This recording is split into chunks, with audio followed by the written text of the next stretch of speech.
How do you approach a patient clinically when the patient comes to your chamber? Like how do you approach?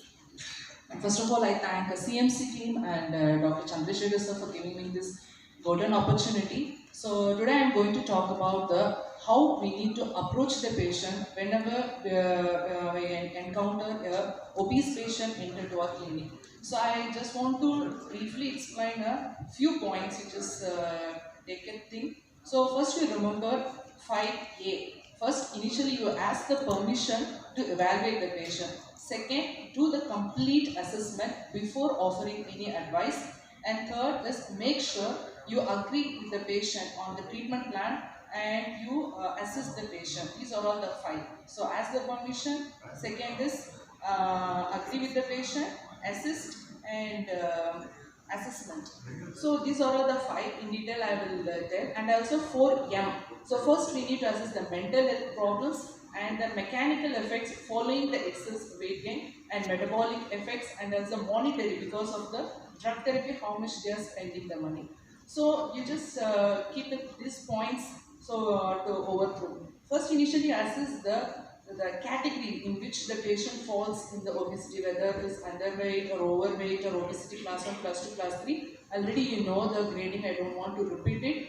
And further, so based on that, we come to the conclusion the patient is obese when the BMI is more than 30. Then grade 1, grade 2, grade 3 based on the BMI calculation, we can confirm with that. Next, what we should do. So, we need to assess the etiological evaluation and pathophysiological evaluation. Third is the associated any comorbidity. And fourth is we need to think for the endocrine causes and other etiological agents. First is the etiological evaluation. We need to remember the Edmonton obesity staging system. So simply we cannot go for the etiological. They can simplify it as a 3M. So it's the medical, mental and functional impairment. You remember these 3 points to categorize the staging.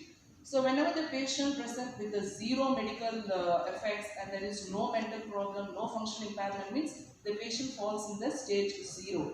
In stage 1, the patient presents with the medical, like preclinical risk factors. For example, like a patient presents with the borderline hypertension or pre-diabetes. These are all the patients with the preclinical risk factors. And mental, there is a mild mental impairment like mild depression and mild functional impairment like any exertional dyspnea. These are all the stage 1 Edmonton obesity staging system. And stage 2 is like medically the patient present with the comorbidities like diabetes and hypertension established, and mentally some moderate depression, anxiety and functional impairment like any osteoarthritis, something like that.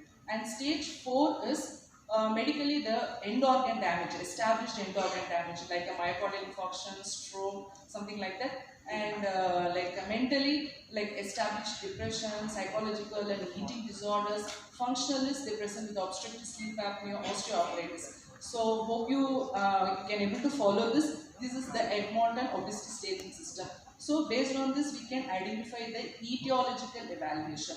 Next, we move on to the pathophysiological evaluation. So for that, we need to go for the like a slow metabolism and increased calorie intake and decreased physical activity. How to know the slow metabolism? So in this elderly age group or few ethnicity groups or few family history or on some medication, their metabolism is getting slower. Because of that, they will end up with obesity. Next is the increased calorie intake. Like so we often meet with the friends, that is the social cultures, often go out with the hotels, restaurants. So in that time we don't mind how much calories we are taking, excess calories we tend to take, and poor calorie calculation. And third is the decreased physical activity because of osteoarthritis or severe obesity. These are all the pathophysiological. We finished etiological evaluation, we finished pathophysiological evaluation. Next is the comorbidity. How we need to go with the comorbidity. First think of the patient, obese patient associated with the metabolic comorbid condition like diabetes, hypertension, dyslipidemia, and then we can go for the any NFLD, all these things. These are all the comorbid condition. And last is the endocrine evaluation. So how we can proceed Dr. with the Anitha, endocrine I think evaluation? that will be covered by Dr. Sriram. Dr. Sriram, as we all know that many endocrine conditions, starting with common like thyroidism, commonly hypothyroidism, where you can have this kind of, and it becomes a very big problem also.